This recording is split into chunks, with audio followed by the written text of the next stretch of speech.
Hello guys, आप सभी साथियों का स्वागत है आपके अपने यूट्यूब चैनल टॉपर्स इन पर। तो एक जो सूचना निकल कर आ रही है वो सूचना निकल कर आ रही है उड़ीसा से। आज उड़ीसा के कुछ छात्र जो है धर्मेंद्र प्रधान जी से मिलने गए थे, जो कि शिक्षा मंत्री हैं इस टाइम पर, और उन्होंने क्या सवाल जवाब किए हैं एनआईओएस के छात्रों से, क्या अपडेट वहां से आई है, आज की इस वीडियो में हम लोग एक एक पॉइंट को जानेंगे। तो जैसा कि आपको पता है कि एनआईओएस से संबंधित जो भी अपडेट होती है इस चैनल पर आपको बिल्कुल सही से दी जाती है, तो आप इस चैनल को तो सब्सक्राइब करना बिल्कुल ना भूलें, क्योंकि एनआईओएस में अभी बहुत ज्यादा लड़ाई बाकी है। अगर इसमें मान्यता लेना है तो आप लोगों का भी साथ की जरूरत पड़ेगी। जितने भी पूरे देश के जितने भी स्टेट है, क्योंकि ये किसी एक स्टेट का मामला नहीं है, पूरे राज्य के जितने भी छात्र उनको एकजुट होना पड़ेगा। और एक बहुत अच्छी बात आज धर्मेंद्र प्रधान जी ने कही है, उस बारे में भी हम लोग आज बात करने वाले हैं। तो अगर आप लोग चैनल पर नए हैं तो प्लीज आप सब्सक्राइब कर लीजिए, वीडियो को एनआईओएस साथियों को शेयर भी कर दीजिए, जिससे वो लोग भी जो है इस चैनल के साथ जुड़ पाए।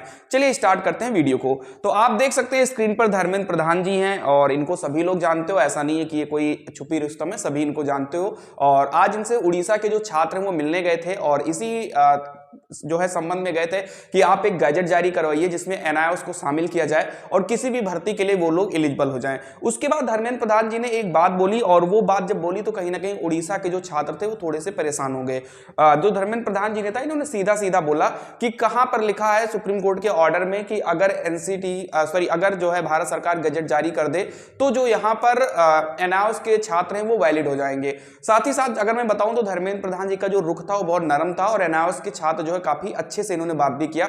इन्होंने ये कहा कि हम ठीक है, जो अगर 18 महीना अगर कोर्ट ने बोला है कि 18 महीना है तो मैं 6 महीने का ब्रिज कोर्स भी करवा के उसको कंप्लीट करवा सकता हूं, क्योंकि उड़ीसा के छात्रों ने ये पूछा था कि सर अगर 18 महीने वाली दिक्कत आ रही है तो हमें 6 महीने का ब्रिज कोर्स करवा दीजिए, हमारा 24 महीने हो जाएगा, कोई दिक्कत ही नहीं रह जाएगी। तो इस पर इन्होंने कहा ठीक है, हम इस पर विचार करेंगे, इस पर हम बातें रखेंगे, लेकिन गैजेट में कहां लिखा जो है सुप्रीम कोर्ट ऑर्डर में कहां पर लिखा हुआ है कि गैजेट जारी किया जाए तो हम लोग वैलिड हो सकते हैं। तो ये बात तो सही है, मैंने अपने वीडियो में भी कई बार बताया है कि उसमें क्लियरली कहीं गैजेट के बारे में जिक्र नहीं किया गया है।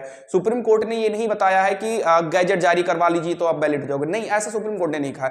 लेकिन सुप्रीम कोर्ट के अगर पॉइंट नंबर 34, पॉइंट नंबर 35 और पॉइंट नंबर 36 को आप पढ़ते हो तो वहां पर सुप्रीम कोर्ट ने ये जरूर कहा है कि कोई भी नियम तब तक नियम नहीं माना जाता जब तक वो साइलेंट है, उसको कहीं ना कहीं किसी आधिकारिक पत्र में उसको रखा जाना बहुत ज्यादा जरूरी है। क्योंकि आपको पता होगा कि 22 सितंबर को जो है एनसीटी गैजेट निकालती है, जिसमें वो कहती है कि जो एनआईओएस डीएलएड का 18 महीना का कोर्स है वो 24 महीने के कोर्स के बराबर है। तो ऐसे में उसका जो है आधिकारिक पत्र कहां है, वो तो उन्होंने एक रिकॉग्निशन लेटर जारी किया है, उसका आधिकारिक पत्र कहां, और आधिकारिक पत्र वहीं पर हो सकता है जहां पर एनसीटी ने अपना रूल रेगुलेशन, उनके कहने का मतलब सुप्रीम कोर्ट का यह था कि जो एनसीटी ने अपना रूल रेगुलेशन बताया है, एक सर्विस बुक जो बताया है कि किसी भी सर्विस के लिए, सरकारी गवर्नमेंट टीचर बनने के लिए ये नियम होना चाहिए, 2 साल का डीएलएड होना चाहिए, और उसमें ये होना चाहिए, या फिर 1 साल का विशिष्ट बीटीसी होना चाहिए, विशिष्ट बीएड होना चाहिए। उस जगह पर कहां लिखा है कि 1.5 साल का जो है या 18 महीने का एनआईओएस का डीएलएड भी मान्य होगा।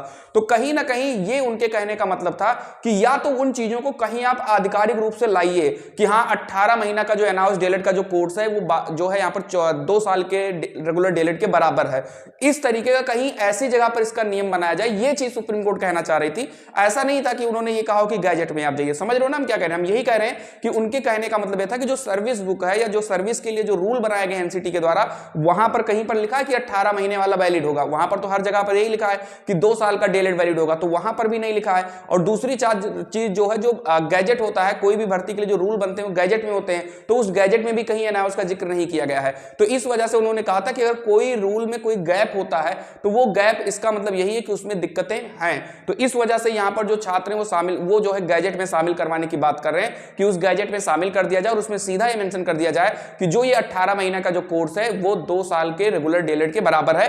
क्योंकि ये अप्रशिक्षित शिक्षकों के लिए कराया गया था, 6 महीने का इंटर्नशिप उन लोगों ने जो है अपने स्कूल में कंप्लीट कर लिया था, तो यही 18 महीने का जो कोर्स है वो 2 साल के बराबर हो जाएगा।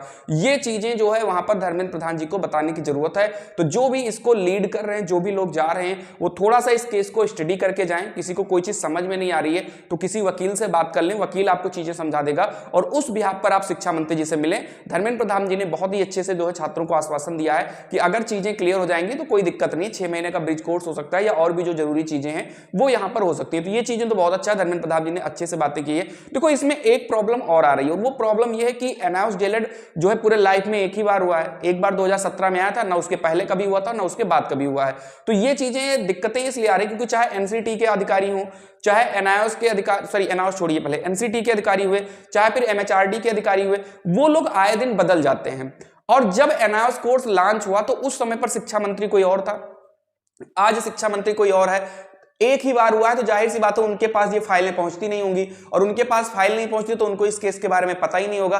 तो अगर इस केस के बारे में उनको नहीं पता है तो उनको जो भी जाएगा वो अच्छे तरीके से इनको समझाएगा कि हाँ एनायोस किस बला का नाम है, हर एक डॉक्यूमेंट के साथ जाएगा, हर एक चीजें बताएगा कि देखो भाई आपने ही कहा था, मेरी कोई गलती नहीं, अगर इसमें कोई कमी है तो ये आप ही दूर कर सकते हैं और कोई नहीं दूर कर सकता है। तो ये चीजें हैं, इसलिए यहाँ पर प्रॉब्लम जो है आ रही है। तो फिलहाल उम्मीद करता हूँ आपको वीडियो पसंद आ गई होगी और जो मैंने पॉइंट्स कहे वो पॉइंट्स आपको क्लियर हो गए होंगे। तो इस वीडियो को थोड़ा शेयर कर दीजिए जिससे वीडियो ज्यादातर लोगों के पास जाए। तो अगर कोई आपसे पूछे कि गैजेट में कहां पर सुप्रीम कोर्ट के ऑर्डर में गैजेट के बारे में लिखा, तो उनको आप समझा सकें जो बातें मैंने आपको बताई हैं। तो ये रही आज की अपडेट, उम्मीद करता हूं वीडियो अच्छी लगी होगी। चैनल को जरूर सब्सक्राइब कर लें इसी प्रकार की वीडियो के लिए। जय हिंद, जय भारत।